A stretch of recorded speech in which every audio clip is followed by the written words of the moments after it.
Thank you for tuning in to the second half of this two-part episode titled Lessons for Young Husbands and Fathers. We hope you enjoy. And as we draw to a close, just a couple more questions. One is on the parenting side now. I'm thinking of friends of mine who are parents, and you mentioned you have sons, and how does one think through raising their sons and even their daughters? Because you want to raise someone knowing you have your experience that you've gone through in life, and you want to raise someone in godliness or raise them to be equipped for the world. Or oftentimes we know some of the things that made us what we are and made us strong in life, and we want to impose those on our children so that they can bear the same fruit.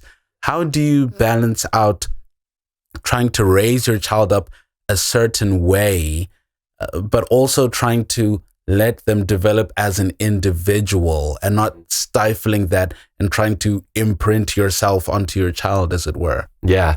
I don't ever think of that. I'm going to imprint myself on my children. I'm not going to let them go the way they should go. You mean according to their own thoughts? Because I already know where that will go. It's going to go into wickedness. They're wretched little sinners. They're born that way because they're just like their father, right? We all come from Adam, and we have that innate proclivity towards perversity that's built within us. My children are no different than me. So if I let them go and kind of let them be what they want to be, I already know where that will go. It's going to go into selfishness. It's going to go into idolatry. It's going to go into worldliness. I know that because that's how we are. So I'm going to do all I can. I can't change their heart. That's the work of God alone. I can't change their life. This is who they are. This is what they've been given. This is the home they've lived in. But what I can do and what I must do is point them to Christ. That's all I'm responsible as a parent to be and do. And I have to do that. That is a calling. I believe it's my greatest calling in life. And that is obviously involves a number of aspects. It involves education, right? It involves instruction, which is a little bit different than education. It involves more than anything, example, right? Modeling. So I have to instruct, I have to educate, meaning I have to instruct them in the ways of the Lord. I have to educate them in the ways of the world, what not to do, where not to go, what not to listen to, and all of that. And you find all this in Proverbs. And then most of all, I have to model for them, what does it look like to follow Christ? What does it look like to be a faithful man? What does it look like to be a godly man?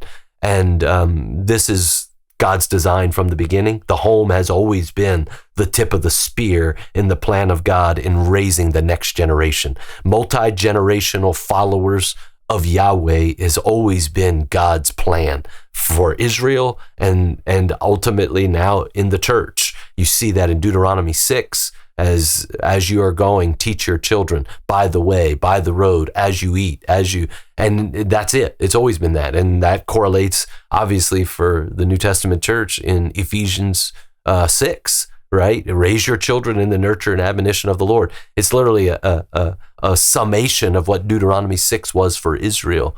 And so that reality is non-negotiable. So I'm going to do all I can. I'm going to do everything I can to put my children in the right environment and to give them the right education and to give them the right example so that they are without excuse.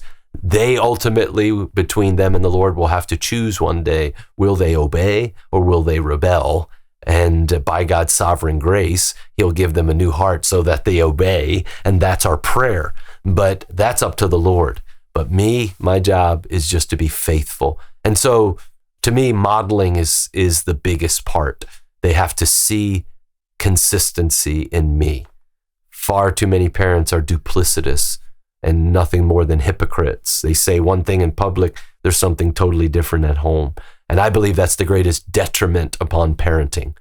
I believe if the father and the mother will just be who Christ has called them to be it imperfectly, because we're progressively being purified, that will have the greatest impact on the life of that child.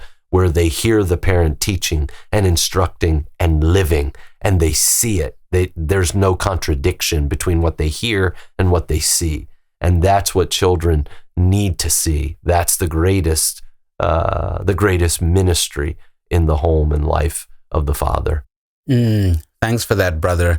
And that's in the areas of character and faith, if I'm to try and sum it down, in personal development and holiness, if I'm to just press on that a little more, yes, in the areas of life choices to do with careers, yes, where their personality gets inclined to, whether someone wants to work a little more with machines or someone's a little more conversational, and you see the value in what you've received.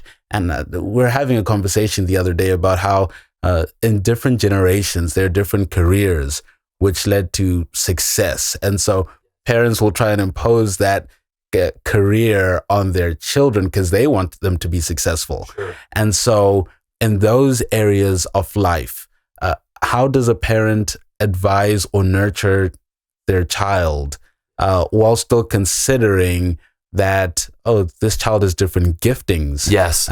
Yes. It's a good question. I would say, I would encourage you, especially as a young husband, by God's grace one day, but if the Lord allows, young father, to focus more on the heart attitude and less on the life application in those areas. Teach your children to have a strong work ethic. Teach your children to be disciplined. Teach your children to do all that they do for the glory of the Lord. Teach your children that serving the Lord is the greatest mission in life, the greatest privilege in life. Teach them that everything they do is an act of worship to the Lord and serving the Lord. So that, because that is ultimately what matters. Titles change throughout life. Positions change throughout life. But that passionate perspective never must change, right? So if I'm a school teacher, I'm serving the Lord. If I'm a mechanic, I'm serving the Lord. If I'm a pastor, I'm serving the Lord. So those titles and even those positions in life will constantly change. But that pursuit of giving my life to serve under the Lordship of Christ for the glory of God, that's what it's all about. And so for me personally, where my children will ultimately end in life service is really up to the Lord. What my job is to give them all the tools of mental acuity by way of attitude and thought process and passion by way of pursuing the right endeavor. It's not a title. I'm going to be happy if my one daughter's studying to be a school teacher, to follow in the footsteps of her mother. Man, that makes me happy. But what makes me happier and makes me find much pleasure is she wants to do it to serve the Lord. Right. And and you can do that as a school teacher, just like I do. My other daughter, she's starting her own business to be a photographer. And I am thrilled with that because she can serve the Lord, and she already does in our church. And it's like, that's what matters. No matter where you are, serve the Lord. Do it for Him, not for personal gain, personal pleasure. So teaching those realities to our children, and not necessarily the nuance, you need to be a doctor, you need to be a lawyer, you need to be this or that. Yeah, there's obviously better jobs than others, and we want to point our children into wise areas of business and education and whatnot. But that's a broad parameter that the personality and the giftedness of that child will help determine some of that. But I don't worry about that because at the end of the day, it's more the attitude of the heart that matters. You know, if I have a child that struggles maybe with some disabilities or something like that, and they end up becoming a municipal worker who picks up trash, you know what? If they can do that and work hard at it to the pleasure of God, that will honor the Lord, right? And because of where they are in life and because of maybe what they haven't been given, that's all they can do. That's all they need to do. But they need to do it, 1 Corinthians 10, to the glory of the Lord. And so that's what we can instill within them. And then obviously the practical skills, like teaching my daughters how to work and teaching my sons how to work, like that's the beauty of the education in the home. That's the difference between that biblical instruction and that practical education, and helping our children learn how to work so they know how to work hard so that they can excel in whatever they do, and teaching them skills so that they can do that. That's helpful and that's good, and we must do that. But how that gets applied in their adult lives will be worked out as that time comes in their life. And you'll be able to help them as a parent, because you'll be able to walk with them and help them. I don't think that's probably the best road for you. You should probably go this route. And we've done that with my 2 older daughters who have had to choose colleges and have had to choose paths, and I've had to sit with them and say, yeah, I don't necessarily think that's the right choice, and here's why. You might want to think this. And it's been a blessing. It's been a blessing. Yeah. And as you mentioned that, I'm just thinking back on my childhood. My father and the family, the generation above me, came from quite dire poverty. And as the saying goes, they pulled themselves up by their bootstraps. And we know ultimately it's the grace of God. And so he came from a life of suffering and difficulty and made a success of himself by God's grace. He wasn't a believer. He passed away back in 2020. But the result of him becoming successful seemed to be that when it came to me developing a work ethic with putting my hands to work from a young age, it almost, there was this attitude that that's not a lower form type of work. You focus yourself, just read books, don't focus on working, just read books and develop your mind. And so it seemed like learning to work hard with my hands, learning to break a sweat wasn't really passed on. And so the ability to apply myself to reap success in the end was limited. And I'm finding that now I'm trying to rein in my spirit and to rein in my members, so I develop a godly work ethic. Yeah.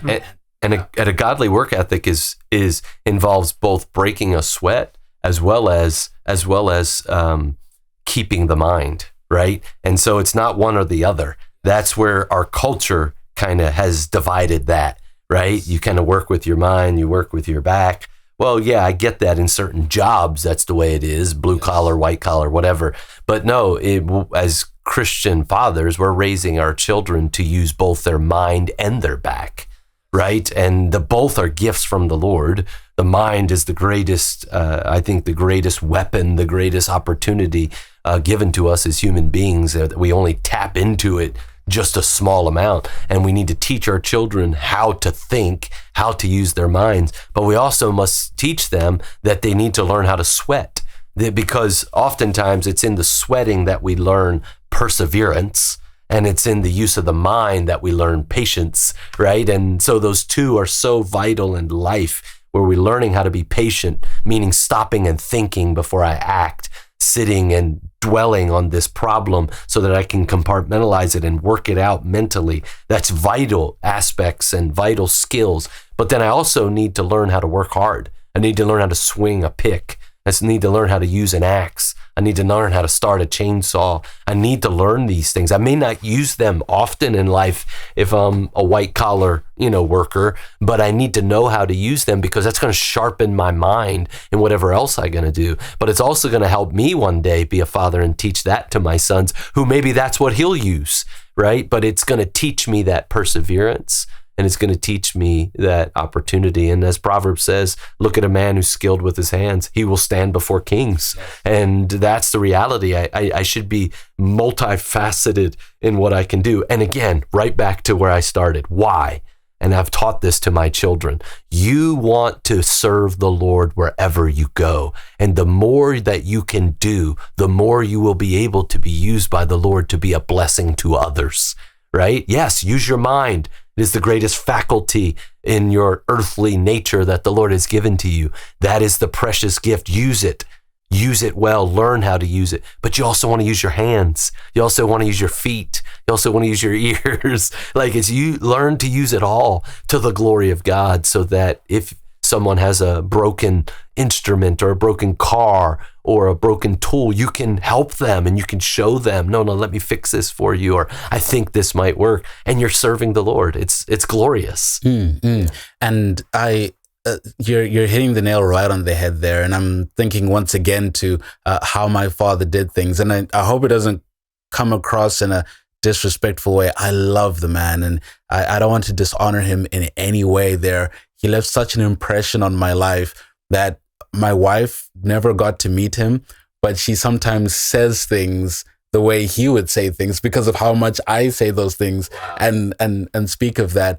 But he really emphasized education, but not attached to you're supposed to be a worker in life. You work. We work with the majority of our days. And so all he cared about is go to school, get good grades. In terms of chores at home, there are house servants to do those things. And in terms of the laborious work, servants will do those things. And so that's the disconnect now. And you spoke of Proverbs 22:29, a man skilled in his work. And we're going through that in family worship this morning. And one of the earlier ones as well is train a child up in the way they should go and you won't depart from it. I think of Luke Schleelein, one of the youngest of the Schleelein boys. And if you spend enough time here, you'll see that all he's known, because of he's grown up in the family environment, all he's known is to work. And so his play is his work.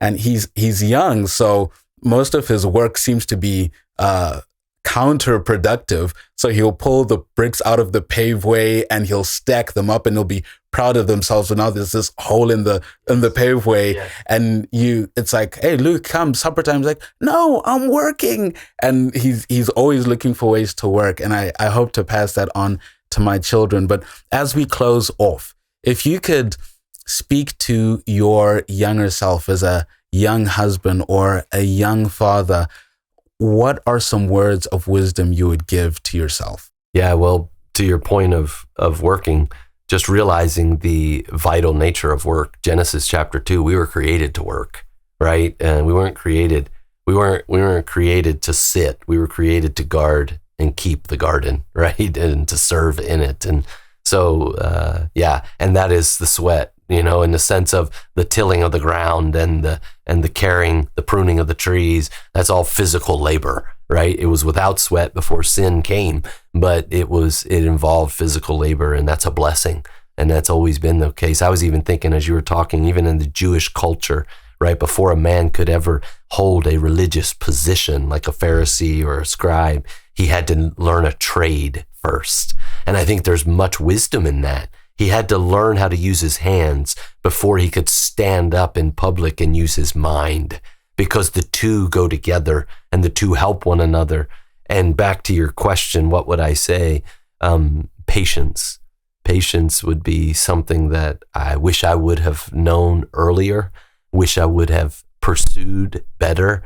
Now that I'm a little older and gray-haired, I look back and think, what has changed in my life to help me grow in masculinity, to help me grow in maturity? Well, it's been God's grace in my life in making me more like Christ. In what ways have I grown to be more like Christ that I wasn't as a young father, a young husband?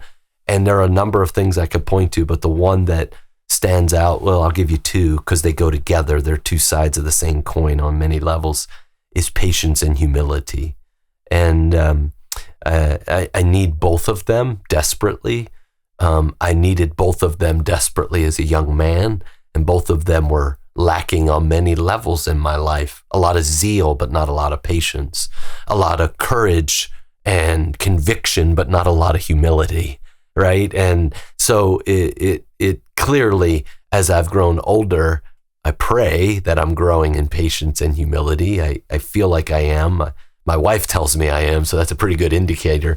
And patience in what way? Patience with my wife in where she was and how she loved me or didn't, or served in our home or whatever.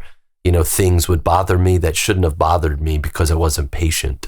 Patience with my children as I was raising them, things got me upset that shouldn't have got me upset. Wasn't that they weren't upsetting, but I shouldn't have let them upset me to the level that they did. And they did because I wasn't patient. I wasn't waiting on the Lord. I wasn't allowing the Lord to develop my children, my wife, or the third point, patience with myself. I tend to be my own worst critic. I tend to be really hard on myself. And in the early years, that brought a lot of discouragement in the quietness of my own heart, a lot of disappointment with myself that was probably pride masquerading as false humility. And yet I was succumbed to that in my early years that I'm not so much now because I'm more patient with myself. I accept my failures, not in I'm happy I did that, not at all, but it's like now I grow through that. They teach me. I'm teachable. Even in my own personal failures, it's like, yes, I need to learn that. That was good. Yes, I'm thankful that person exhorted me in that because I needed to hear that. I needed to grow in that. I need to grow better in that. I need to be more like Christ in these ways. And that is a blessing. And that is normal. I mean, that's why I'm not in heaven, because I'm not done yet being conformed into the image of Christ. And so the Lord's going to use it all. And that's where that patience comes in. And why that is so important is because I find myself enjoying my wife, my children, and in so many ways, my life more now than I did when I was younger. And I wish I could go back and enjoy those younger years more now, right? Because I feel like I see this in young people all the time. We're so excited to get to tomorrow that we miss the joy of today. And that was my life. And I'd say that was most of our lives. And if I could go back, it would be like, no, patience, sit and savor and enjoy the moment now, because you're not guaranteed tomorrow. You don't know what tomorrow will bring. And I find myself doing that so much more now. Stopping and smelling the coffee, stopping and smelling the roses, sitting and enjoying a sunset, sitting with my wife and not saying anything, just basking in her beauty, because she's a beautiful woman. And I'll just sit there and just find myself smiling when there's nothing else in the room. There's no conversation. She's reading a book. She's talking to her sister on the phone or something. And there I am, just why? Because I'm more patient and I'm just enjoying the moment. I don't need anything else. And yes, that has been a joy after 28 years. I'm not there yet. I'm still learning. I'm still growing. But to be at that place compared to when I was 3 months and 4 days, I think you said. Yeah, I didn't have that. It was so eager to, no, I got to grow in this. I got to do this. We got to get a house. We got to, it's like those things have their place, but those things have to happen without pushing aside that growing and enjoying the journey. And so that's the blessing of older years. You start to realize that. And now I'm much more patient with myself, in that I know I'm not perfect, and I'm striving to be perfected by Christ. I'm not striving to perfect myself, right? Because that would be a disaster. But I'm striving to humble myself under Christ and allow him to perfect me. And as he chisels and as he sandpapers and as he buffers me, right, with all the different tools that he uses in his molding me, it hurts at times. It's difficult. But there's a joy and a delight in that. Why? Because I'm patient. I don't jump out of the fire anymore. Now I just sit there and say, all right, Lord, burn it away. It hurts, but burn it away. Burn all the dross away that's not of Christ. And in that I find delight, where I didn't find delight in before, but I find delight now. Why? Because I just want to be like Christ. And that's what he's doing. Amen. What a treat, Mufundisi. To our audience, if you've enjoyed this podcast, please be sure to rate it and subscribe to keep posted with more upcoming content. Feel free to share this episode with someone who might find it interesting, and submit any questions you may want answered on a future podcast. You can email those questions to paulschleierlein@gmail.com. You can also visit betweentwocultures.com for other resources like this. And feel free to visit belcroft.org or belcroftbiblechurch.org. either one of those, feel free to visit those for other helpful resources and to learn about our partners in ministry. I'm your host, Yamikani Katunga, and until next time, that's it for Missionary Minds.